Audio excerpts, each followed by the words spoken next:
नीलम जी। जी, जी। अच्छा, वो वाली भी अटेंड करोगे क्या? जी, हाँ। हाँ, तो वो भी कर लेना। जी, बिल्कुल। संभव हो तो ठीक है। जी, अच्छा, शुरू करते, टाइम हो जी। गया। अवतार मेहर बाबा की जय। अवतार मेहर बाबा की जय।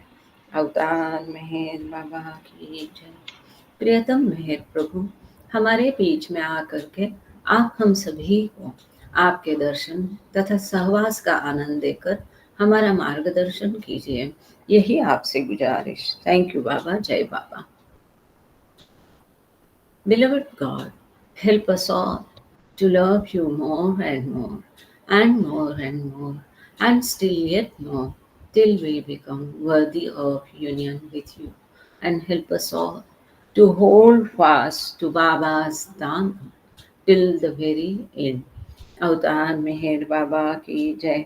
अवतार मेहर बाबा की जय। अवतार मेहर बाबा की जय। सबको प्रेम पूर्वक जय बाबा। द पाथ ऑफ लव, ये सुंदर किताब हम लोग पढ़ रहे हैं।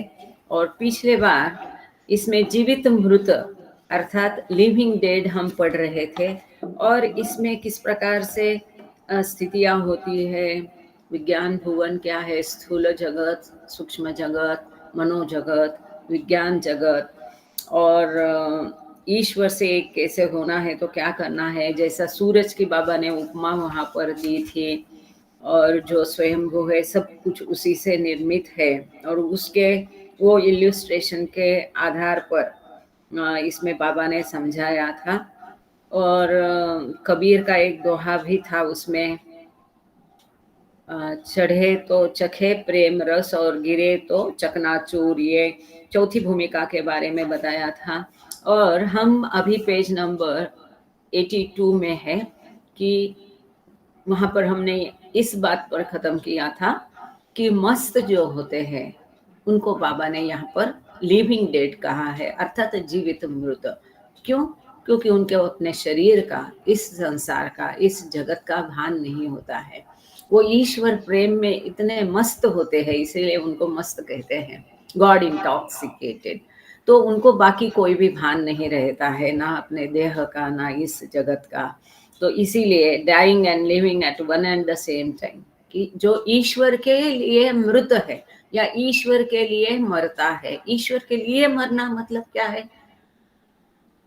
To be dead for God मतलब सब हमारा जो स्वतंत्र अस्तित्व को मिटा देना, झूठा अहम जो है, मैं जो है, उसको मिटा देना, हमारी सारी कमजोरियां, लोभ, इच्छाएं, इनको मिटा देना, मतलब मृत हो जाना इस जगत के प्रति, खुद की इच्छा वासनाओं के प्रति मृत। परंतु ईश्वर के प्रेम में वो जागृत होते हैं और फिर अंतिमतः ईश्वर से वो एक हो जाते हैं। और यही पिछले बार जो संडे में स्पीच हुआ था बॉम्बे सेंटर में, आप लोगों ने करीब करीब सभी लोगों ने सुन भी लिया है कि मैंने अपनी मम्मी का बारे में पूरा वहाँ पर विस्तृत वर्णन किया था। तो इस प्रकार से मैंने जीवित मृत देखा है, ऐसा मैं कह सकती हूँ। तो मस्तों को तो देखा ही है हमने, मोहम्मद को देखा है, कई लोगों को उसकी भी याद होगी। तो इस प्रकार से मस्तों के लिए बाबा ने ये कहा था। और आगे भी अभी बाबा बता रहे हैं कि who are living dead.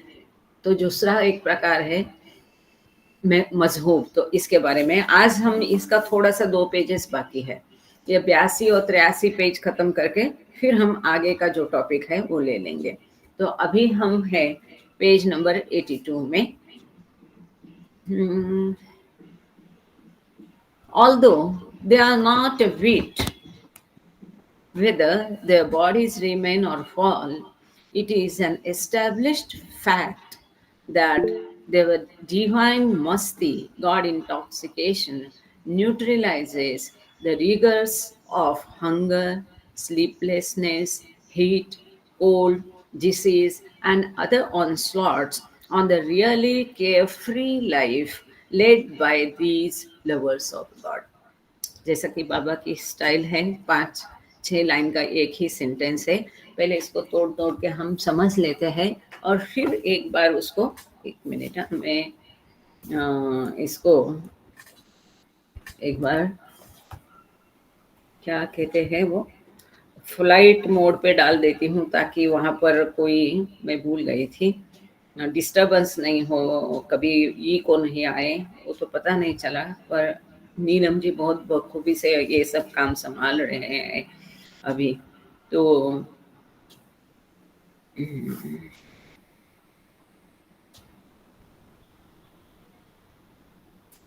although they care not a bit whether their bodies remain। तो ये मस्त जो है इनके बारे में बाबा कह रहे हैं कि वो फिक्र नहीं करते, वो जीवित रहे क्या मृत हो गए क्या मरे क्या, मरने की उनका न डर है क्योंकि होश ही नहीं है, तो डर किस बात का। ये जो है उनकी अपनी दैवी मस्ती में रहते हैं, ईश्वर प्रेम में डूबे रहते हैं। ये सब जो ईश्वर प्रेम की मस्ती है, ये भूख, प्यास, नींद, गर्मी, ठंड, बीमारी और बाकी सभी जो हमला करते हैं, इनकी सारी कठिनाइयाँ जो है, वो सबको न्यूट्रलाइज कर देती है। इन चीज़ों का उन पर कोई असर नहीं होता, इतना इनका दैवी प्रेम गहरा होता है कि ये जीवन की ये सारी जो चीज़ें हैं कि नींद आना, नहीं आना, भूख, प्यास, सब कुछ इन हमलावरों से, इन कठिनाइयों से उन पर कोई असर नहीं होता है। On the really care free life led by this lovers of God, ये जो ईश्वर के सच्चे प्रेमी होते हैं, उनसे सचमुच की चिंता मुक्त जीवन व्यतीत करते हैं।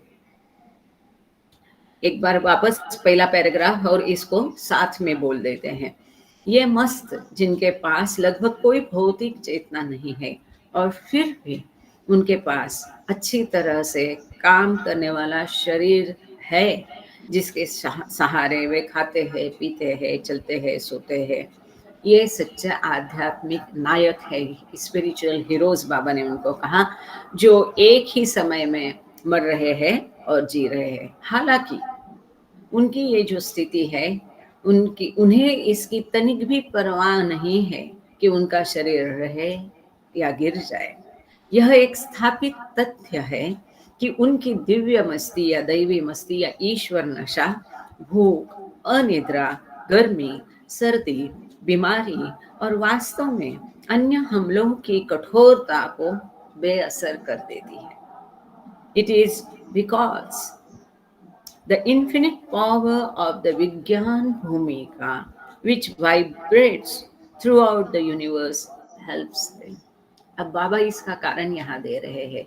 विज्ञान भवन जो है, विज्ञान जगत जो है, उसमें जो अनंत शक्ति है, ये सब vibrates through out the universe, पूरे विश्व में से ये चलती है और ये उनकी मदद करती है।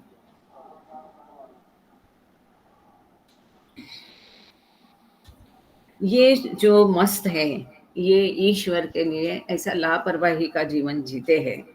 ऐसा इसलिए वो कर सकते हैं क्योंकि विज्ञान भूमिका की अनंत शक्ति जो पूरे ब्रह्मांड में कंपन करती है, कि पूरे विश्व को जहाँ से शक्ति मिलती है, सटल वर्ड ईश्वर से जो मिलती है, जो विज्ञान भुवन से प्राप्त होती है, वो ही शक्ति इन वस्तुओं की मदद करती है। वही शक्ति जो भूमिकाओं में आगे चलते हैं, जो पीर वली है, उनकी मदद करती है, कि जिनको अपने शरीर जो मजहूब है उनकी मदद करती है। अभी आगे बाबा उस मुद्दे पर आ जाएंगे। देर आर, अच्छा यहाँ तक हमने पिछले बार देख लिया था, ठीक है, तो कोई बात नहीं, थोड़ा रिपीटेशन हो गया, ठीक है। देर आर ओनली 100,000 सत्पुरुषास और मर्ता ए खुदा, man of God, in the whole of universe. Baba कहते हैं पूरे ब्रह्मांड में केवल 1,07,000 पुरुष, 1,07,000 है ना, 100,000 मतलब 1,07,000 पुरुष मर्द खुदा या ईश्वर के पुरुष है पूरे विश्व में। They are those on the spiritual path who have achieved control over their ego life and who, with utter disregard to life, expose themselves to hardships in the name of and for the sake of God. वे ऐसे लोग हैं, आध्यात्मिक पथ पर चलने वाले ये ऐसे लोग हैं जिन्होंने अपने अहंकारिता पर, ईगो पर, या अहंकारी भरा जीवन, या जो सेपरेट ईगो है, या झूठा मैं का जीवन है, या अहंकार का जीवन है, उस पर नियंत्रण हासिल कर लिया है, प्राप्त कर लिया है। और जो जीवन के प्रति पूरी तरह से उपेक्षा करते हैं, मतलब ये भौतिक जीवन की माया का उनकी कोई अहमियत नहीं है उनकी नज़र में, उसकी तरफ वो पूरा उसको नज़रअंदाज करते, उपेक्षा करते हैं, और ईश्वर के नाम पर उसके लिए खुद को कठिनाइयों में डाल देते हैं। हमारी नज़र में वो कठिनाइयाँ हैं, उनके लिए उसकी कोई अहमियत नहीं है। It is not because these men and women of God find their lives to be any less precious than that of the average man or woman who, as a rule, is only too anxious to maintain a hold over the fast sleeping human life. अच्छा, ऐसा इसलिए नहीं है क्या कि ये भौतिकता को कोई अहमियत नहीं देते, क्योंकि ये गॉड इंटॉक्सिकेटेड, भगवान के, ईश्वर के इन पुरुषों और महिलाओं को अपना जीवन एवरेज औसत जो पुरुष या महिला की तुलना में इनको कम कीमती लगता है, जो बाकी लोग के लिए क्या होता है, एक नियम के रूप में तेजी से फसलता जो जीवन है, आयुष्यमान है, उस पर पकड़ बनाए रखने के लिए हम लोग बहुत उत्सुक होते हैं, बहुत उसके लिए सतर्क होते हैं। लेकिन वो जीवन जिए क्या, ये शरीर रहे क्या, गिर जाए क्या, उनको कोई उसकी परवाह नहीं है।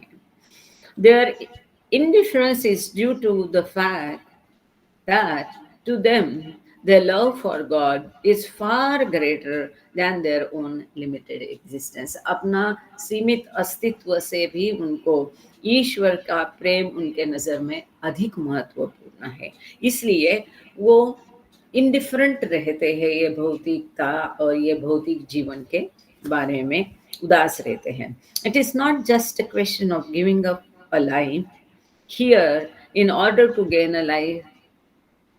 a better life there. ऐसा नहीं है कि यहाँ कुछ जीवन छोड़ दिया तो वहाँ कुछ अच्छा जीवन हमें मिलेगा या मिले, और इस आशा में वो ऐसा नहीं करते हैं। To them nothing else remains worthwhile to be had or wished for save their love for God. Sorry. To them nothing else remains worthwhile to be had or wished for save their love for God. उनका ईश्वर के प्रति प्रेम छोड़ करके उनके लिए कुछ भी महत्वपूर्ण और कीमती नहीं है, या उसके लिए कोई इच्छा वो करते नहीं हैं।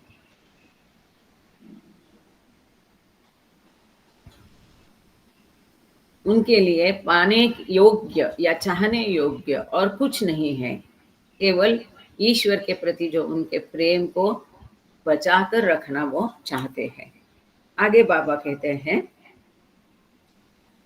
In Vedanta and Sufism the certainty of God realisation और self experience is fully expounded. Vedanta और सूफीज्म में या सूफीवाद में आत्मा अनुभव, सेल्फ रियलाइजेशन की निश्चितता पूरी तरह से प्रतिपादित की है। विज्ञान और I am God state has to be actually experienced to be realised. से है, मैं ईश्वर हूँ, इस अवस्था को वास्तव में अनुभव करना है, उसका साक्षात्कार होना चाहिए कि मैं ईश्वर हूँ, जो कि विज्ञान भुवन में है। After eons only one out of the 100,000 wayfarers of the path attain God realization. बाबा कहते हैं, युगों के पश्चात, कई युगों के बाद 1 out of 100,000, 100,000 मीन्स 1 लाख, लाखों में कोई एक ही होता है, ऐसा कोई साधक होता है, वेफेयरर्स होता है, जो कि इस आध्यात्मिक पथ पर चलकर ईश्वर साक्षात्कार पाता है। युगों के पश्चात, ऐसा नहीं कि हर घड़ी किसी न किसी को ईश्वर साक्षात्कार मिल रहा है, नहीं है। युगों पश्चात लाखों में से किसी एक को इस आध्यात्मिक पद पर ईश्वर साक्षात्कार मिलता है। But in spite of the rarity of perfection and the rigorous involved in its attainment, every human being is perfectly capable of achieving it. In fact, is inevitably bound to do so eventually. बाबा कहते हैं कि ये जो दुर्लभता है परिपूर्णत्व पाने की, और उसके लिए इतने कठोर परिश्रम करने पड़ते हैं उसको प्राप्त करने के लिए, फिर भी प्रत्येक मनुष्य उसे पाने के लिए पाने के पात्र है। उस प्रत्येक मनुष्य में इस परफेक्शन को, पूर्णता को पाने की क्षमता है। Every human being is perfectly capable of achieving it. प्रत्येक मनुष्य इस परफेक्शन को पाने के लिए परफेक्टली सक्षम है। In fact, is inevitably bound to do so. वास्तव में अंत में अनिवार्यपणे अटलता से वो ऐसा करेगा ही। मतलब हर कोई ये प्राप्त कर सकता है, हर कोई उसके लिए सक्षम है, और अंत में हर कोई उसको पाता ही है, परंतु हो सकता है उसके लिए टाइम लग जाए। युगों तक लाखों में से कोई एक होता है जो इसे पाने में समर्थ होता है, इसे पा लेता है। The knowledge of such a rigorous certainty should cause man optimism rather than pessimism. ये हमेशा होता है कि जब हम ऐसा सुनते हैं तो सभी क्या होता है कि निराश हो जाते हैं, अरे जाने दो, कब मिलेगा। बाबा तो कहते हैं लाखों में किसी एक को युगों के बाद मिलता है। फिर भी अटल तरीके से आशावाद के साथ खुश रहकर केवल उसका स्मरण करना, उसको प्रेम करते रहना है, उसकी गिनती नहीं करना है। इसीलिए बाबा ने यहाँ महत्वपूर्ण बात कही है कि पूर्णता की इस दुर्लभता के बावजूद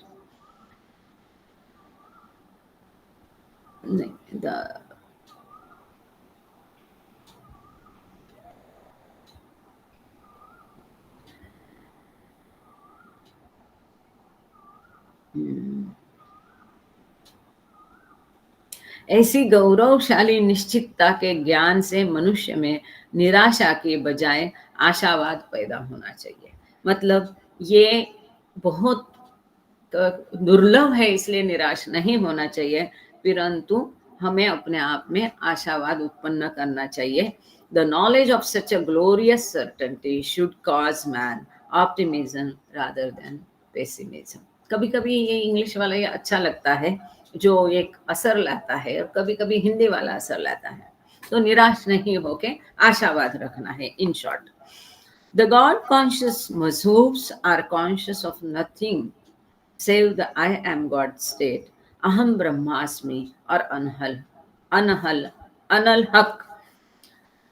ये जो ईश्वर के प्रति सचेत मजहूब है, उनको मैं ईश्वर हूँ इस स्थिति के अलावा, इस स्थिति के सिवा और किसी भी चीज का एहसास नहीं होता है।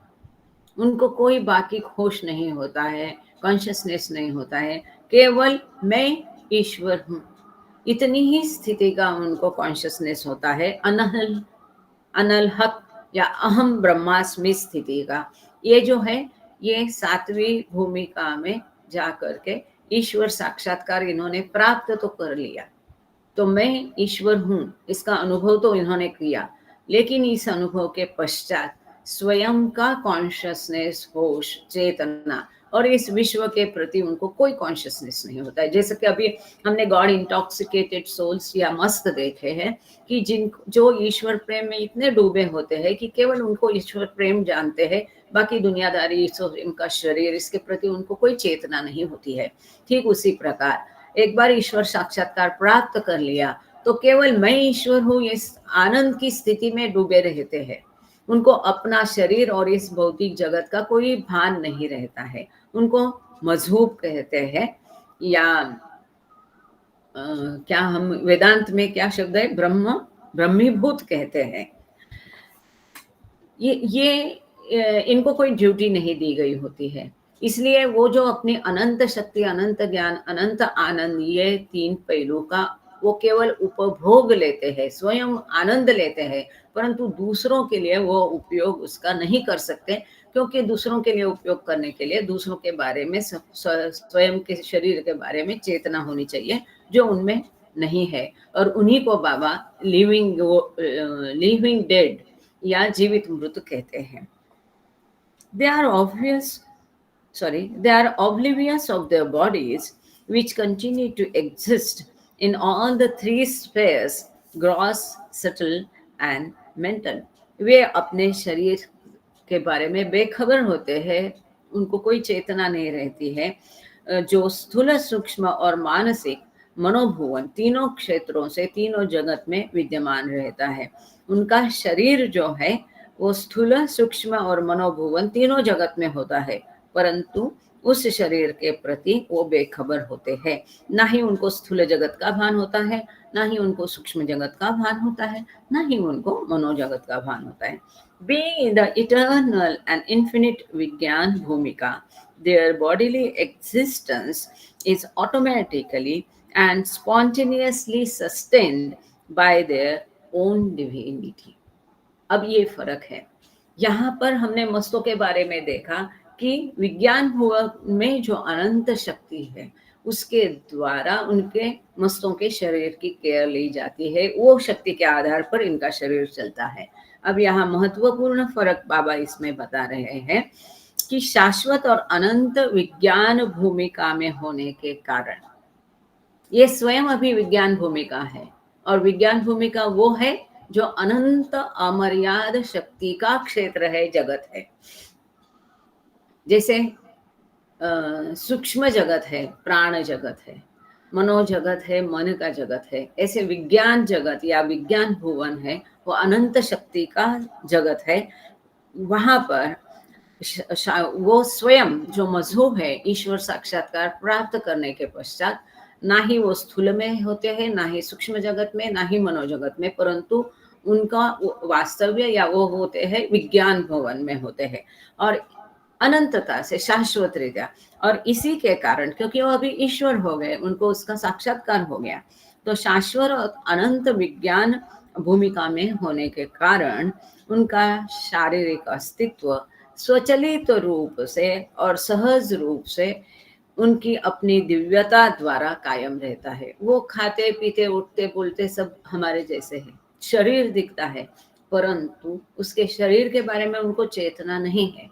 लेकिन विज्ञान जगत में, विज्ञान भुवन में जो अमर्याद शक्ति है, उसी में वो स्थित होने के कारण वो शक्तियां उनके चलन वलन का, शरीर का केयर लेती हैं।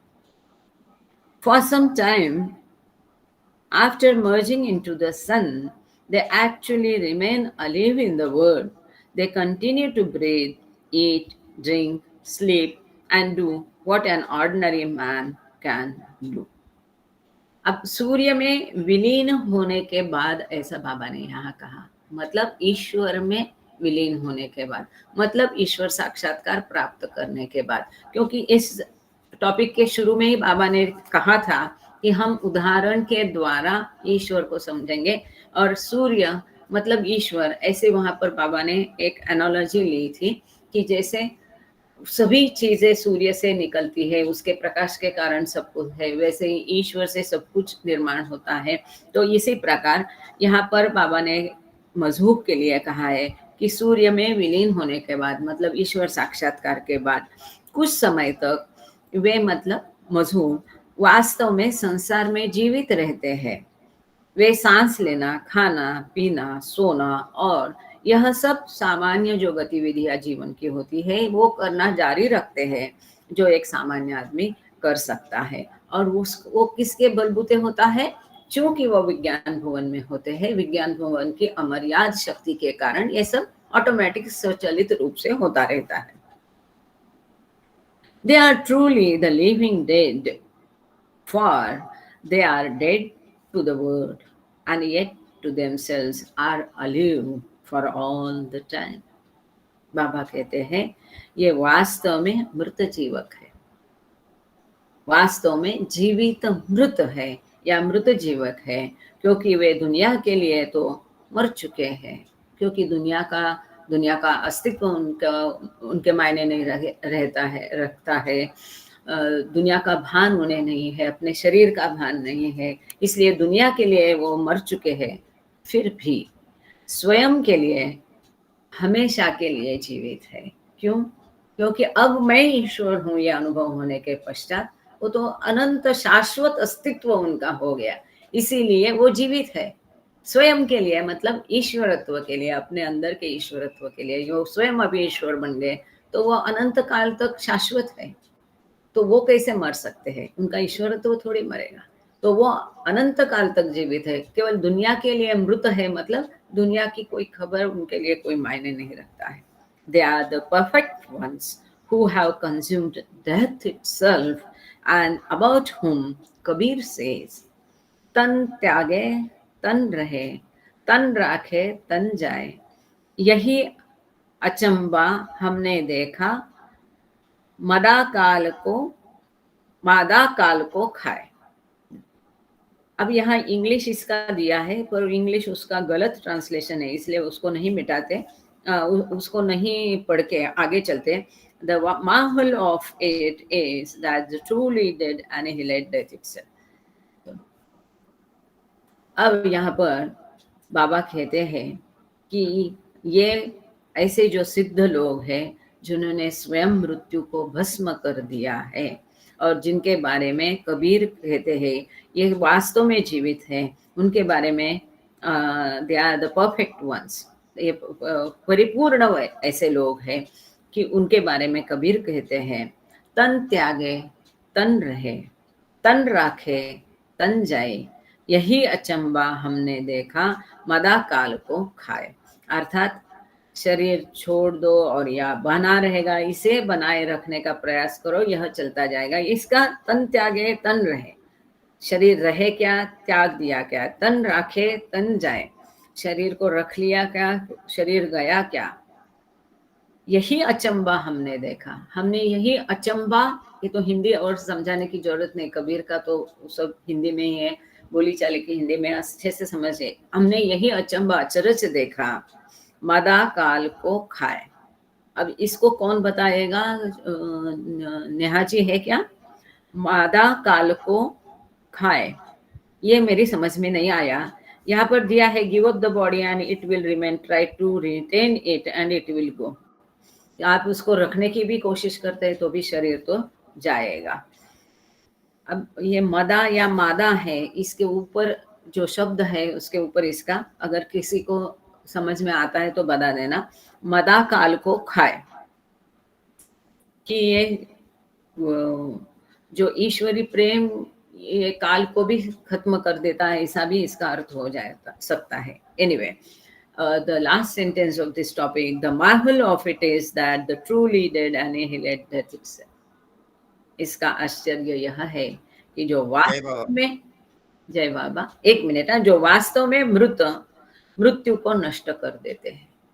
मरा काल, मदा नहीं येते, मरा काल को खाए, मरा हु इज डेड, हाँ, ही इज द टाइम, मरा, मदा नहीं येते। Very good, thank you. तो देशपांडे भाव ने क्लियर किया है कि ये इसीलिए ये नहीं हो रहा था, गड़बड़ होती है ना प्रिंटिंग मिस्टेक में। देखो एक भी आर का ड हो गया तो उसका मतलब ही नहीं समझ में आता, अब समझ में आ गया। Thank you so much Deshpande भाव। बलराज देशपांडे भाव ने बोला कि मरा काल को खाए, जो मर गया उसके लिए काल कोई अस्तित्व ही नहीं रखता है। और जैसा हम देखते हैं कि ईश्वरत्व में काल और स्थल का कोई अस्तित्व नहीं है। यदि काल और स्थल अस्तित्व में रहेंगे तो ईश्वर ईश्वर नहीं रहेगा, फिर उसका अमर्यादित्व, अद्वैतत्व वो नहीं रहेगा, क्योंकि काल और स्थल आएगा वहां द्वैत भाव आएगा। इसलिए ये मरा काल को खाए, ये ऐसा मर गया है मजहूब जीवन के प्रति, स्वयं के प्रति, इस भौतिकता के प्रति, तो वो तो स्वयं काल को भी खा जाता है, उसके लिए काल भी अस्तित्व में नहीं है। अच्छा बताया इन्होंने।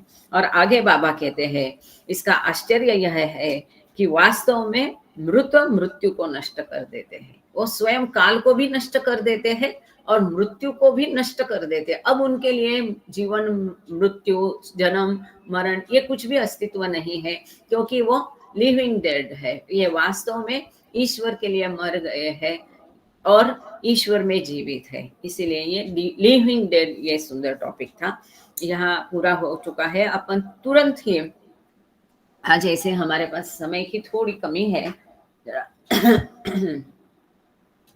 क्योंकि इसके पश्चात अभी श्याम भाई ने बहुत बार बोला, कितना बार मना करेंगे, अब हाँ ना बोलने का उन्होंने मौका ही नहीं दिया, बोले नहीं नहीं करना है बस। तो बाबा की आज्ञा समझ के मैंने मान लिया है, तो 6 बजे उनका शुरू होगा। आप लोग को भी विनती है कि वापस वहां पर भी सभी हाजिर हो जाए। ऐसे तो मैं अपने बारे में कभी भी बोलना पसंद नहीं करती और नहीं भी बोलना चाहिए, है ही क्या, हम कौन है अपने बारे में बताने के लिए। पर जब उन्होंने बहुत आग्रह किया और बॉम्बे सेंटर का ऑलरेडी मेरे मम्मी पापा के ऊपर चल रहा है, तो वो यहाँ बोलना या वहाँ का वहाँ बोलना ठीक नहीं। तो उन्होंने बताया अपने बारे में पहले भी बताया था, तभी भी मैंने मम्मी पापा का ही बोला। तो थोड़ा बहुत किस प्रकार से बाबा का दर्शन, बाबा की कृपा रही, कैसा जीवन प्रभावित हो गया या क्या कुछ हुआ, ये थोड़ा बहुत जैसे बाबा बुद्धि देंगे वैसे बोलते जाएंगे।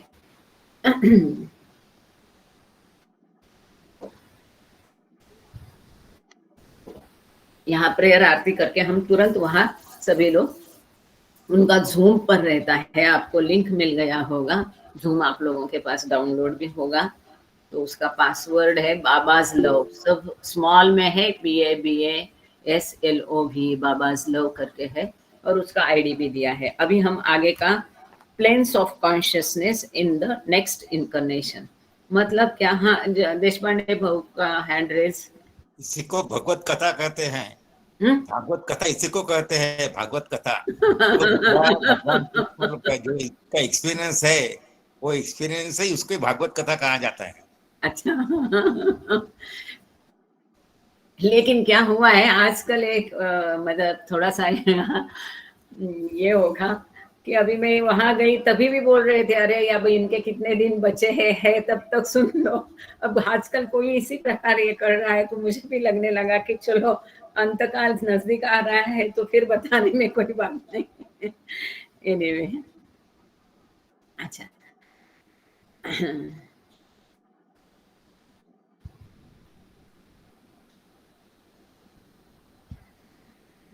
ठीक है, तो 1 मिनट, यहाँ पर पेज नंबर 83 है, planes of consciousness in the next incarnation. मतलब इनकारनेशन म्हणजे अवतरण नहीं लेना, यहाँ अवतार का अवतरण होता है, मनुष्य का पुनर्जन्म होता है। तो पुनर्जन्म में चेतना की, कॉन्शियसनेस की क्या स्थिति रहेगी, क्या अवस्था रहेगी, इसके बारे में यहाँ बाबा ने दिया है। और ये क्रिएशन एंड कॉजेस में हमने बहुत अच्छे से समझ लिया था, शॉर्ट में उसका यहाँ देखते हैं कि जिस स्थिति में हमने पीछे छोड़ा था हम वहीं से आगे ले जाते हैं। एक्सेप्ट, उसका एक्सेप्शन है कि गुरु की सहायता बिना जो चलते हैं, उनका एक एक्सेप्शन छोड़ दिया तो बाकी सब जहाँ छोड़ा। और उसमें बाबा ने ये दिया था कि चौथी भूमिका तक अगर कोई गुरु की सहायता बिना जा रहा है और उसको उसी भूमिका में उसका अगर मृत्यु होता है, दूसरी भूमिका में, पहली या तीसरी में, तो वापस उसको पहले से शुरू करना पड़ता है। ऐसा बाबा ने क्रिएशन एंड कॉजेस में दिया है, जो और जगह नहीं है।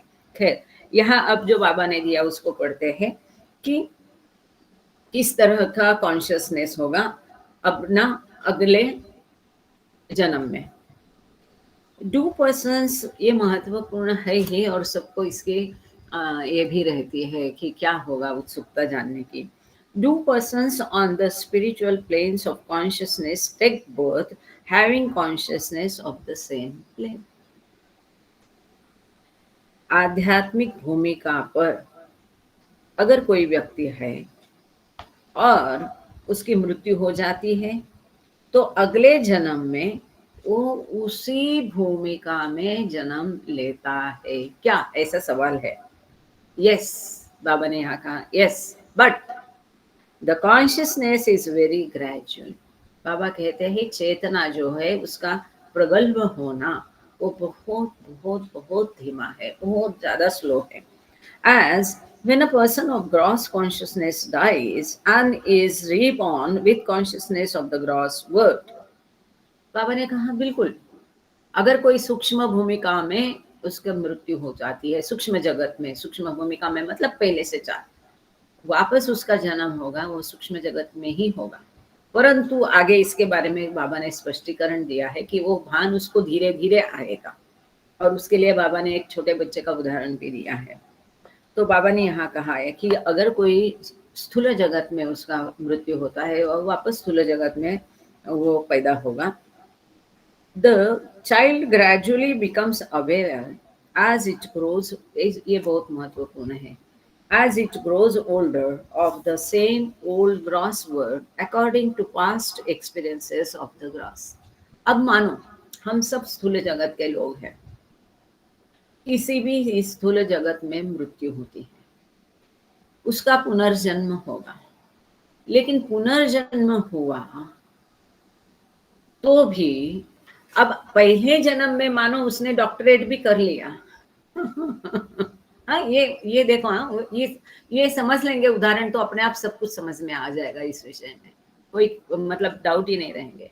अगर मानो किसी ने डॉक्टरेट कर लिया, पीएचडी, और उसके पश्चात उसकी मृत्यु होती है, या कोई शास्त्रज्ञ है, कुछ भी है, अगले जन्म में क्या वो पीएचडी के साथ जन्म लेता है? नहीं, उसको धीरे धीरे फिर से सब कुछ स्टार्ट करना पड़ता है कि नहीं? जो बाबा ने क्रिएशन एंड कॉजेज में दिया वो बाबा खूब समझ रहे हैं कि लोग कितना डाइजेस्ट कर पाएंगे, कितना नहीं कर पाएंगे, कितना समझ पाएंगे, कितना नहीं समझ पाएंगे। इसी को बाबा ने दूसरी भाषा में यहाँ दिया है कि एक छोटा बच्चा है, ग्रेजुअली बिकम्स अवेयर, वो हम अगला जन्म लेंगे हम जो भी पिछले जन्म में थे वहां का ज्ञान हम यहाँ लेके आते हैं नहीं, अगले जन्म में वो बच्चा ही है, बच्चा ही रहेगा। उसको धीरे धीरे पीना, सोना, खाना, उठना, बैठना, चलना, बोलना धीरे से सीखना पड़ेगा, फिर से उसको शिक्षा प्राप्त करने लगेगी। जो भी उसका विषय इस जन्म में होगा उस प्रकार से वो अपना आगे व्यतीत जीवन करेगा। लेकिन वो क्या करके जन्म लेगा? बच्चा करके। मतलब बच्चे को सब कुछ तो वापस से सीखना है, पढ़ना है, और वो भी कैसे?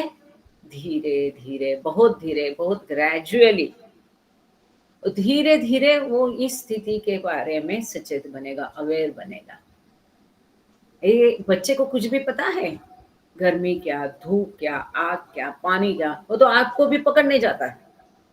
दीपक आप जलाओ, दीपक को पकड़ने की उसको इच्छा रहती है, उसको नहीं मालूम कि मैं लगाऊंगा हाथ तो हाथ जल जाएगा, पता है? नहीं है। ये तो भय हम बाद में उनके मन में पैदा कर देते हैं। तो वो फ्रेश कॉन्शियसनेस के साथ जन्म लेता है, अगले जन्म का सब कुछ आगे पहले छूट जाता है। एज इट ग्रोज ओल्डर, जैसे बच्चा बड़ा हो जाता है, of the same old gross word, वास्तव में उसके लिए, पुनर्जन्मित व्यक्ति के लिए ये वही पुराना स्थूल जगत है। उसके पहले यहाँ के अनुभव भी है, इसी जगत के उसके अनुभव है, फिर भी अब वो बच्चा करके पैदा होगा तो धीरे धीरे उसकी चेतना विकसित होगी। A child born with consciousness of a certain plane is not all at once conscious of the plane। बाबा ने और भी स्पष्ट किया है, यदि मानो तीसरी भूमिका का कोई साधक है, अब उसका जन्म होता है, वो तीसरी भूमिका में मर जाता है, थोड़ी देर के लिए यहाँ गुरु का मार्गदर्शन या गुरु के मार्गदर्शन के बिना, ये फर्क भी बाबा ने क्रिएशन एंड कॉन्शियसनेस में दिया है। वहां पर बाबा कहते हैं कि यदि कोई गुरु की मार्गदर्शन में अपनी राह चल रहा है आध्यात्मिक पथ पर, तो आगे वो जहां से छोड़ा वहां से आगे उसकी प्रगति होगी। अगर तीसरी भूमिका में उसने छोड़ा तो उसका जन्म होगा तो तीसरी भूमिका में होगा। अगर वो गुरु की मार्गदर्शन के बिना जा रहा है तो वापस उसका पहली भूमिका से शुरू होता है। ये भी बाबा ने वहां पर बताया है, जिसको हम नजरअंदाज नहीं कर सकते, जो कि अब बाबा ने यहाँ बच्चे के उदाहरण के द्वारा समझाया है। अब यहाँ आगे बाबा कहते हैं कि किसी एक भूमिका में उसकी मृत्यु होती है। हमने यहाँ उदाहरण के लिए लिया, तीसरी भूमिका में मानो उसकी मृत्यु हो गई और वो गुरु की सहायता से चल रहा है, तो जब उसका जन्म होगा वो तीसरी भूमिका के सभी गुण लक्षण और वो क्वालिटी के साथ ही उसका जन्म होगा। ये महत्वपूर्ण है। उसने तीसरी में छोड़ा था, ये तीसरी में ही आगे चलेगा, लेकिन वो जन्मेगा एक बच्चा करके। शुरू में उसका सामान्य जीवन एक बच्चे जैसा ही रहेगा। अब वो गुण दिखाएगा वो बात और है। द प्लेन, जैसे कि मेरा पोता परसों कह रहा, ओ अजोबा वहां मत सो जाओ, क्यों? वहां मेहर बाबा सोए हैं। वहां देखो दीवार में मेहर बाबा देख रहे, वहां देखो वहां पर दीवार में भी, वहां पर भी मेहर बाबा है, वहां पर भी, हर जगह उनको बोल रहा था यहाँ मेहर बाबा दिख रहे हैं, वहां मेहर बाबा दिख रहे हैं। अब हम यहाँ बाबा बात बता ये रहे हैं कि वो किसी भूमिका में मृत हो गया तो अगला जन्म उसका उसी भूमिका से शुरू होगा। A child born with consciousness of a certain plane is not all at once conscious of the plane. कि वो जन्मते ही वो बच्चा तीसरी भूमिका के बारे में सचेत नहीं होगा, उसकी सामान्य चेतना ही रहेगी। The plane unfolds very gradually as the child gradually grows. जैसा जैसा बच्चा बड़ा होता जाएगा, बढ़ता जाएगा, वैसा वैसा धीरे धीरे वो भूमिका खुलती जाएगी, उसका कॉन्शियसनेस तीसरी भूमिका का उभर कर आएगा। या आगे अगर वो तीसरी उतर के चौथी चढ़ना है तो जो भी स्पॉट पे उसने छोड़ा है वहां से वो पकड़ लेगा, लेकिन वो शुरू में बच्चा ही रहेगा, नॉर्मल कॉन्शियसनेस रहेगा। और धीरे धीरे वो बढ़ेगा, जैसा वो बढ़ेगा वैसे वैसे उसका कॉन्शियसनेस वो पहली भूमिका का जहां पर उसने छोड़ा था वो होता आएगा, आकार लेते जाएगा। अब आए नहीं पढ़ने के लिए भाई, कम से कम उधर का दिया जलाओ, बीच का भी जलाओ, थोड़ा यहाँ रोशनी हो जाएगी। Later in life, this child, grown up as a man, gets established in the life of his respective plane consciousness as a man of the gross world gets established in his worldly life. अब इस संसार का कोई व्यक्ति कैसा बच्चा है, फिर वो छोटा सा बच्चा होगा, इन्फेंट का, फिर किशोर होगा, फिर यंग होगा, फिर आदमी होगा, पढ़ेगा, लिखेगा, नौकरी करेगा, धीरे धीरे हो जाता है। इसी प्रकार बाबा कहते हैं बाद में उसके जीवन में यह बच्चा एक मनुष्य जैसा बड़ा हो जाएगा, अपने जीवन में स्थिर स्थावर हो जाएगा, एस्टैब्लिश हो जाएगा, स्थित हो जाएगा, और उसी प्रकार अपने जीवन में भी वो जो तीसरी भूमिका है उसी तीसरी भूमिका की चेतना में भी जैसा वो बड़ा हो जाएगा तब वो उस तीसरी भूमिका में, यहाँ हमने उदाहरण के लिए तीसरी भूमिका ली, वो कोई भी हो सकती है, पहली हो सकती, दूसरी हो सकती, छठवीं हो सकती, पांचवी हो सकती, कोई भी हो सकती, चौथी हो सकती, तो अपनी भूमिका में वो स्थित हो जाएगा। As a man of the gross world, जैसे कि इस स्थूल जगत का मनुष्य जैसे अपने भौतिक जीवन में एस्टैब्लिश हो जाता है, उस प्रकार से। 10 आपने वो शुरू किया क्या?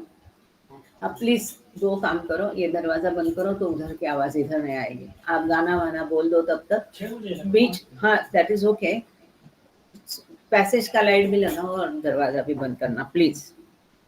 सॉरी मिस्टर पालवे तो तब तक संभालने को बोला है जब तक हम वहाँ जुड़ते हैं। ये पुकार जी का गाना वाना बोल देंगे, वैसे भी वो 6 बजे। दूसरा मोबाइल है ना आपके पास? तो दो मोबाइल, हाँ तो ये ले लो, नहीं दूसरा ले लो mobile.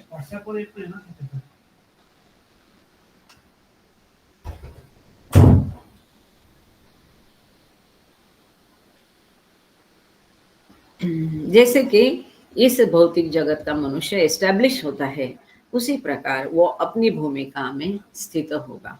Thus, a person of the gross world dies to reincarnate as of the gross world. So also, a person of a particular plane of consciousness reincarnates as of that respective plane of consciousness, and that then gradually gets established in the plane of consciousness of his previous life. This is important, ये महत्वपूर्ण है। इस प्रकार से बाबा कहते हैं ये भौतिक जीवन में जिस प्रकार कोई मनुष्य भौतिक जगत छोड़ देता है और फिर भौतिक जगत में ही उसका जन्म होता है, बड़ा होता है, एस्टेब्लिश होता है, स्थित होता है, इसी प्रकार से एक पर्टिकुलर भूमिका में जब कोई मर के वापस उसका पुनर्जन्म होता है, वो भी एक बच्चे जैसा जन्म होता है, जैसा जैसा बढ़ता है वैसा वैसा उसका उस भूमिका की चेतना स्थित हो जाती है, एस्टेब्लिश हो जाती है। इसलिए हम कई बार देखते हैं कि कोई मनुष्य होता है, वो बोलता है कि मुझे कोई आध्यात्मिकता में रस नहीं था या रुझाव नहीं था, मैं एक सामान्य लड़का था, सामान्य। एक मिनट, मैं जरा उनको मोबाइल दे के आती हूँ ताकि वो अपना वहां पर शुरू करे है पुकार जी का भजन। वास्तव में टाइम है बट फिर भी I am so sorry.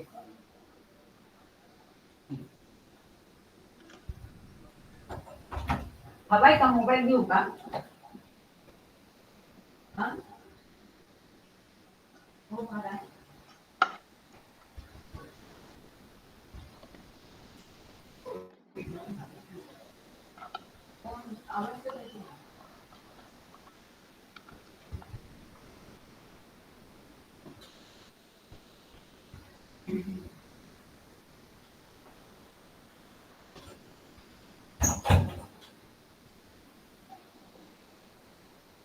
Sorry, वो भी बाबा बाबा का काम है, ये भी बाबा का काम है। उनका कुछ नहीं, सब अपना ही होता है हमारे लिए होता है, उनको क्या, वो ईश्वर है, ईश्वर रहेंगे। फायदा हमारा होता है ना ये सब पढ़ के सुन के। एनीवे, सो ये महत्वपूर्ण बात है कि उस भूमिका में वापस वो उसका पुनर्जन्म होता है, तो उस भूमिका में ही उसका चेतना रहती है और फिर धीरे, बहुत धीरे ये प्रोसेस है इस इन द लिंक। अरे बाप रे। तो मैं अभी यहाँ ग्रुप में ही रिक्वेस्ट करती हूँ नीलम जी या देशपांडे भाऊ या उषा देवी, जिसके पास वो आईडी है ना, जूम की आईडी होती है 88 समथिंग है, वो जरा चार्ट में कोई लिख दो और पासवर्ड उसका बाबाज लवे, क्योंकि अब मेरे पास कुछ भी नहीं, मैं मोबाइल में उनको देके आई गाना उनका उसमें था, वो गाने के लिए यहाँ सुनीता जी ने पूछा है और ग्रुप में भी है सुनीता दीदी। वो कौन से ग्रुप में? आप मेहर वृंदावन में है क्या? मेहर माफी, मेहर वृंदावन स्प्रेड में है, स्प्रेड में। हाँ स्प्रेड में। हाँ तो स्प्रेड में है, या फिर यहाँ कोई चार्ट में डाल देगा आपको। हाँ हम आगे चलते हैं। ओके। हाँ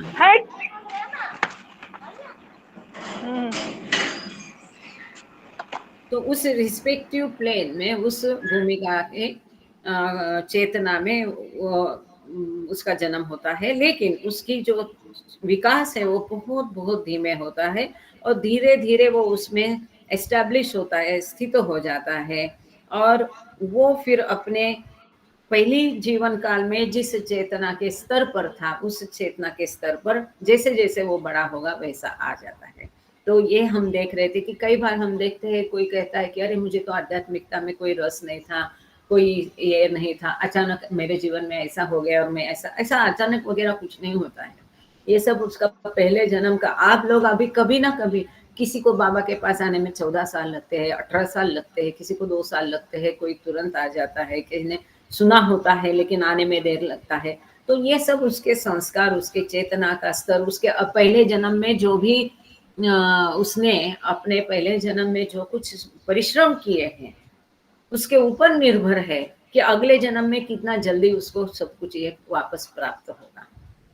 ये जो अब हम लोग कर रहे हैं ये डेफिनेटली ये अगले जन्म की पूंजी है, इतना जरूर ध्यान रखना, ठीक है ना। ये तो सब इसके लिए सहमत है कि ये हम अभी जो कुछ कर रहे हैं ये मददकारी होगा हमें अगले जन्म में। थैंक यू, जय बाबा। अब आगे बाबा कहते हैं ही मे और may not make further progress in the planes of higher consciousness. अब इसलिए हर जन्म में, अगले जन्म में वो भौतिकता में डूबे रहता है कि आगे जाता है, ये किस माहौल में पलता बढ़ता है, किस प्रकार के संस्कार इस जन्म में वो इकट्ठा करता है, इसके ऊपर सभी निर्भर है। बाबा कहते हैं अगले जन्म में वो आगे प्रोग्रेस करेगा कि नहीं ये नहीं कह सकते, उसके ऊपर निर्भर है। वो प्रोग्रेस प्रगति करे भी सकता है, नहीं भी कर सकता है। तीसरी भूमिका में, वो चौथी भूमिका, पांचवी छठवीं में तुरंत एक ही जन्म में कर भी सकता है कि नहीं, या नहीं भी कर सकता है, वो तीसरी में ही वापस रह सकता है। ये कोई पक्के से नहीं बता सकता है कि वो कितने जन्म उसी भूमिका में गवाएगा। तो बाबा कहते हैं कि वो आगे प्रगति करेगा भी या नहीं भी करेगा उच्च चेतना के लिए। Progress will depend on the help of a spiritual guide of a higher plane, on the grace of a perfect master, or on his own efforts in the life of that particular plane of consciousness. अब उस जन्म में, अब अभी के मतलब जन्म में, वो जहां भी जिस प्लेन में भूमिका में है वहां पर या तो ये अपने आप प्रगति करेगा, या कोई सद्गुरु का या जीवित सद्गुरु को या जीवित सद्गुरु का या उच्च भूमिका के कोई आध्यात्मिक मार्गदर्शक का, मतलब वो पीर वली संत चौथी भूमिका वाले भी मदद कर सकते हैं, तीसरी भूमिका वाले भी मदद कर सकते हैं। जो जिस भूमिका में है उसी भूमिका तक वो दूसरे की मदद कर सकता है, उसके आगे नहीं। अब इस उदाहरण में हमने देखा कि वो तीसरी भूमिका में था, अब तीसरी में उसने जन्म लिया, अब उसको चौथी पांचवी छठवीं भूमिका वाले मदद कर सकते हैं। पहली से तीसरी भूमिका वाले उसके कुछ काम के नहीं है और उच्च भूमिका वाला चाहिए। तो ऐसा इसके ऊपर डिपेंड होता है, इसके ऊपर निर्भर होता है कि उसे किसी की मदद मिलती है कि नहीं, और या तो वो अपने आप आगे प्रगति करता है कि नहीं। इसीलिए दृढ़ निश्चय जरूरी है। इसीलिए बाबा कहते हैं वो जो इम्पल्स तैयार होता है, एक आवेग रहता है, इसके लिए स्पिरिचुअलिटी पढ़ते रहना चाहिए, स्पिरिचुअलिटी में रहना चाहिए, उसी में जीना चाहिए। इतने सारे बाबा ने मार्ग बताए, वो मार्ग से चलेगा तो अपने आप गुरु भी कहीं से भी आके उसकी मदद करेगा। अगर गुरु नहीं करता तो जैसे हम देखते हैं कि बाबा ने कहा कि केरावाइल मेरा नाम लोगों के कानों तक पहुंचाओ, कितना महत्वपूर्ण है समझ लो, आगे काम मैं अपना खुद कर लूंगा। तो वो करेगा ही, उस अवतार काल है जिसका, वो उसकी मदद करेगा ही। तो वो नाम अगर किसी के कान में हम आज डालते हैं, भले हमें निराश होते हैं कि अरे वो बाबा की तरफ आया नहीं, वो सेंटर आया नहीं, या बाबा की तरफ वो आया नहीं, या सेंटर आया नहीं, या समाधि आया नहीं, हम निराश हो सकते। निराश होने की बात ही नहीं, बिल्कुल निर्लोभ निरपेक्ष एकदम, जो बोलते हैं ना, कुछ उसका परिणाम की चिंता किए बिना हमको नाम बाबा का उनके कान तक पहुंचाना है। वो बाबा प्रेमी बना कि नहीं इसकी फिक्र नहीं करने की। हो सकता है यही जन्म नहीं, अगले जन्म में तुरंत वो बाबा को, कई लोग हम देखते हैं तो तुरंत वो बाबा को एक्सेप्ट कर लेगा। कई लोग हम देखते हैं कि वो बोलते हैं अरे मैं समाधि आया और मुझे ऐसा लगा कि मैं घर आ गया। कई लोगों को हम देखते हैं कि बाबा को तुरंत एक्सेप्ट करते हैं। हमारे ये जो ऑनलाइन को देख करके जो एक्सपीरियंस ऑनलाइन के बोलते हैं, और जो संकल्प मेहर उसमें मेहर द नेस्ट ऑफ लव में डालता था, उसको देख करके हमारा बैंक ऑफ बड़ौदा के एक ऑफिसर है वो बाबा प्रेमी बन गए। Can you imagine? तो कहाँ से कौन किस तरह से कब आएगा बाबा के पास, उसके अगले जन्म की जो तैयारी है वही काम आती है। और ये आगे हमें इस जन्म में भी हमें इस दृढ़ निश्चय के साथ अपना चलते रहना है, भौतिकता को कम करते रहना है, इसमें दम नहीं ये बोलते रहना है, देखते रहना है, जानना है, उस प्रकार से व्यवहार करना है। और आध्यात्मिकता की तरफ, ईश्वर की तरफ रुझाव रखना है, निस्वार्थ सेवा करना, ये जो भी बाबा ने कहा है उस प्रकार का जीवन करते रहेंगे, दृढ़ निश्चय रहेगा, डेडिकेशन रहेगा, ये बाकी लोग माया में फंसेंगे नहीं तो आगे होता ही जाएगा। तो उस जन्म में उसकी प्रगति होगी कि नहीं, कितनी होगी, कैसी होगी, ये उसके दृढ़ निश्चय, उसके अपनी मेहनत, या तो उसको किसके मार्गदर्शन मिलता है उसके ऊपर हो सकता है। अब आप लोग सब लोग सुन रहे हैं बराबर, अब तुम्हारा, हमारा, मेरा भी अगर पुनर्जन्म होता है, हो सकता है कि आप में से कोई अगले जन्म में मेरी मदद करेगा और बताएगा ये रास्ता कि अरे कि ये ऐसा ऐसा है, और आप मुझे समझाओगे कि ये सब कुछ सुना हुआ, किसको पता, नो वन नोस। तो यहाँ पर ये इंटरेस्टिंग चैप्टर था छोटा सा। अब आगे जो है द इनएक्सोरेबल मस्ट, मतलब अटल, इनएक्सोरेबल, इनएक्सोरेबल ऐसा जबरदस्त है, तगड़ा शब्द है, अटल। मस्ट मतलब आवश्यकता, एक अटल आवश्यकता क्या है वो हम अभी इसमें पढ़ने जा रहे हैं। ओहो, मुझे लगा था इसको आज खत्म करके प्ले ऑफ ईगो देखेंगे। चलो ठीक है। मुझे लगता है अगर यदि आप सबकी सहमति हो तो 4 ही मिनट रह गए हैं, और ये सुंदर टॉपिक है द इनएक्सोरेबल मस्ट। इसको हम अगले सेशन में देखेंगे, पूरा एक लगातार में हो जाएगा और थोड़ा सा एनर्जी बचेगा, आगे का सेशन 1 घंटा और चलाना है। तो आप सबकी मैं माफ़ी मांगती हूँ, और आपकी अनुमति से हम यहाँ रुक जाते हैं और आज की प्रार्थना आरती करते हैं, फिर हम वहाँ जाएंगे। बस खाली हमको हम अभी गूगल मीट में हैं, फिर हमको जूम में जाना है। और अरे बाप रे, मेरा मोबाइल लैपटॉप में वो जूम भी नहीं है, तो मुझे जूम इसमें डाउनलोड करना पड़ेगा लगता है, वहाँ से मेरी तैयारी है। ठीक है, और हमको जूम में जाना है और आईडी बदलना है, बाकी कार्यक्रम बाबा का ही है। ठीक है, तो प्रेयर, नंदराम जी आप प्रेयर कर लीजिए, फिर हम आरती करते हैं, फिर वहाँ ज्वाइन होते हैं। अभी अभी अभी प्रेयर करते हैं 7 बजे? नहीं, आज 7 बजे तक नहीं चलेगा ये। अच्छा, आज दूसरा प्रोग्राम है वहाँ पर। हाँ, तो आप भी वहाँ ज्वाइन कर लेना। Thank you Baba, thank you Baba. Avatar Meher बाबा की की जय। आओ बाबा प्रेयर स्वीकार करें। अवतार मेहर बाबा की जय। हे परवरदिगार, सबके राखनहार और सबकी रक्षा करने वाले, तुम्हारा कोई आदि नहीं है और न तुम्हारा कोई अंत है। तुम अद्वैत हो, तुम तुलना से परे हो और तुम्हारा पार कोई नहीं पा सकता है। तुम्हारा कोई रंग और रूप नहीं है। तुम आविर्भाव से रहित हो और तुम गुणातीत हो। तुम अपार हो और अगाध हो, कल्पना और धारणा से परे हो, शाश्वत और अनश्वर हो। तुम अखंड हो और दिव्य नेत्रों के सिवाय और किसी भी प्रकार से तुम्हें कोई नहीं देख सकता है। तुम्हारा अस्तित्व सदैव था, तुम सदैव रहते हो और तुम सदैव रहोगे। तुम सर्वत्र हो, तुम हर वस्तु में हो और तुम हर जगह से परे तथा हर वस्तु से परे भी हो। तुम आकाश में हो और पाताल में हो, तुम व्यक्त हो और अव्यक्त हो, तुम सब लोकों पर हो और समस्त लोकों से परे हो। तुम तीनों भुवनों में हो और तीनों भुवनों से परे भी हो। तुम अगोचर हो और स्वतंत्र हो। तुम सृष्टि के रचने वाले हो, स्वामियों के स्वामी हो, समस्त मनों और हृदयों के ज्ञाता हो। तुम सर्वशक्तिमान हो और सर्वव्यापी हो। तुम अनंत ज्ञान हो, अनंत शक्ति हो और अनंत आनंद हो। तुम ज्ञान के महासागर हो, सर्वज्ञ हो, अनंत ज्ञान रखने वाले हो। तुम भूत, वर्तमान और भविष्य के ज्ञाता हो और तुम स्वयं ज्ञान हो। तुम पूर्ण दयामय हो और सतत पर हितकारी हो। तुम आत्माओं की आत्मा हो और अनंत गुणों से संपन्न एक परमात्मा हो। तुम सत्य, ज्ञान और परमानंद की त्रिमूर्ति हो। तुम सत्य के मूल हो, प्रेम के महासागर हो। तुम सनातन सत्ता हो, ऊंचों में सबसे ऊंचे हो। तुम प्रभु और परमेश्वर हो। तुम परब्रह्म हो और परात्पर परब्रह्म भी हो। तुम परब्रह्म परमात्मा हो, अल्लाह हो, इलाही हो, यजदान हो, अहूर मज्द हो और प्रियतम ईश्वर हो। तुम्हारा नाम एजद अर्थात एकमेव पूज्य है।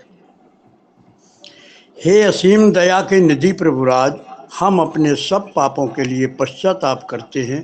हर एक विचार के लिए जो असत्य, अनुचित या गंदा था, हर एक बोले हुए शब्द के लिए जिसे बोलना हमें उचित ना था, और हर एक कर्म के लिए जिसे करना हमें उचित ना था।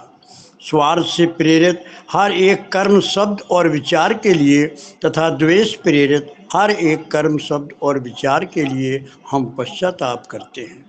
विशेषकर हर एक कामुक विचार तथा क्रिया के लिए, ऐसे हर एक वचन के लिए जिसको हमने पूरा नहीं किया, सब असत्य वचनों के लिए और सभी निंदा, पाखंड, दंभ या लोगों के पीछे उनके दोष बताने के लिए हम अनुताप करते हैं।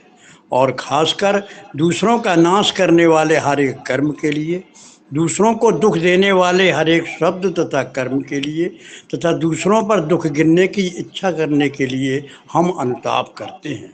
हे प्रभुराज, आप हम पर असीम दया करके हमारे किए हुए पापों को क्षमा कीजिए और वैसे ही आपकी मर्जी के अनुसार विचार करने में, बोलने में तथा कार्य करने में जो हमारी असमर्थता सदा रहती आई है, उसको भी क्षमा कीजिए। यही हमारी आपसे प्रार्थना है। प्रियतम परमात्मा, हमारी ऐसी सहायता कर कि हम तुझसे अधिकाधिक प्रेम करें, और अधिक और अधिक, और फिर भी उससे भी अधिक प्रेम करें, जब तक कि हम तुझ में मिलकर एक हो जाने के पात्र न बन जाएं। और तू हम सबकी ऐसी सहायता कर कि हम अंत अंत तक बाबा का दामन दृढ़ता से पकड़े रहें। अवतार मेहर बाबा की जय।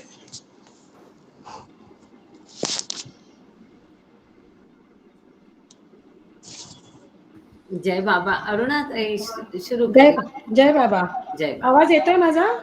अहो येतोय. येतोय ना. अवतार मेहर बाबा की जय. जय बाबा. जिथे कल्पना शब्द न जाती, ऐसा अपरंपार नेती म्हणूनी वेदही थकले, महिमा तुझा अपार. मेहर अवतारा स्वीकारा, आरती ही तुमची केली मणी निरंजनी लावणी ज्योत मनाची. मेहर अवतारा स्वीकारा, आरती ही तुमची केली मणी निरंजनी लावणी ज्योत मनाची. धूप जाळुनी दीप लावणी पुष्पे अर्पुनी, ओ देवा पुष्पे अर्पुनी. मोठेपण का मचला तुमचे तुम्हा देऊनी.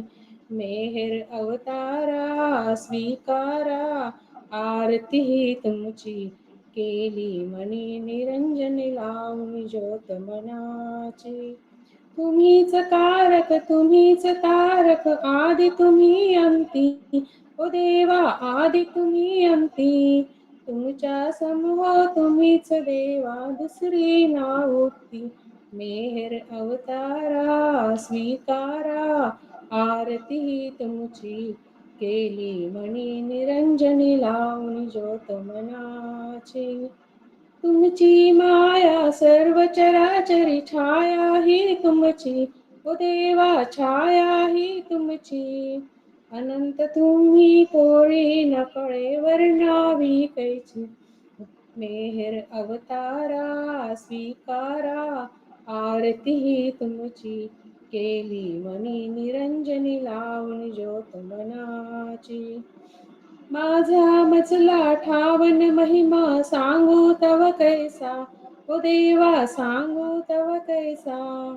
अज्ञपणे मी गातो भजतो माझा भाव असा. मेहर अवतारा स्वीकारा, आरती ही तुमची केली मणी निरंजनी लावणी ज्योत मनाची. कृपावंत तुम्ही असीम तुम्हा, काय कुणी द्यावे, ओ देवा काय कुणी द्यावे. एक मागणे स्मरण तुझे मधुसूदना वावे मेहर अवतारा स्वीकारा आरती तुमची केली वनी निरंजनी लावणी ज्योत मनाची. अवतार मेहर बाबा की जय. अवतार मेहर बाबा की जय. जय बाबा. सर्वांना जय बाबा. जय बाबा. जय बाबा. जय जय बाबा. बाबा. जय बाबा. जय बाबा. जय बाबा जय बाबा. जय बाबा. जय बाबा. जय बाबा. जय बाबा की जय जय. बाबा. जय बाबा. जय बाबा. जय बाबा.